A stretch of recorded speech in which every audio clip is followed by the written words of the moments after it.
Excuse me, sir. TMZ DC. I enjoyed your speech, man. Okay. Could you tell us what you're doing here today? Yeah, you saw a lot of veterans over there basically sound the alarm that Trump administration's privatizing the VA. They're trying to ship care out in town where things aren't as veteran specific. And so you heard a lot of veterans across the country raise the alarm that VA should not be for sale.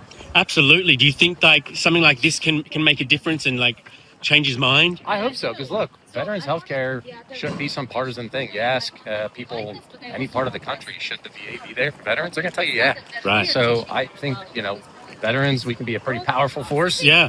And I hope protecting veterans healthcare is something that can cut through all this. Did you hear Trump say this morning that he would have ended the Vietnam War really quickly? I didn't catch that. What was he? He claims like if he was president, right, the war would have been over very, very quickly. He's just that effective. Judging by how this Iran war is going, I'm not sure I agree. Come on. And look, he started this war that we don't need to fight. And I made the point up here too. Look, a lot of people talk real tough about war. They beat the drum for war, and then we got to fight them to fund the VA. Right. It's a bunch of baloney.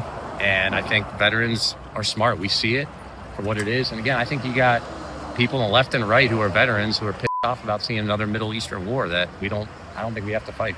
What do you feel for the guys and girls who are like outside Iran right now? Will they, won't they? Kind of, they're probably thinking about their life and everything. Like, do you really empathize with those men and women out there right now? Obviously, what they're going through. Of course, because look, they signed up as my generation did, 20 years ago or so, because they love this country, right? They want to serve, and you shouldn't squander that patriotism. You shouldn't send someone to fight unless you absolutely have to. It's my standard of things.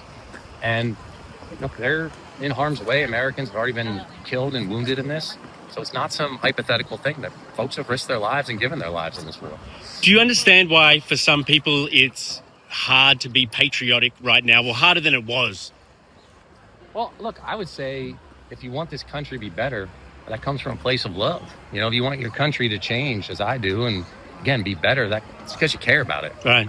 Patriotism can feel differently for different people, but I think if you're doing the work to make our country better, it's because you care about it. Awesome. Well, thank you so much, man. I appreciate you taking the time. Sure.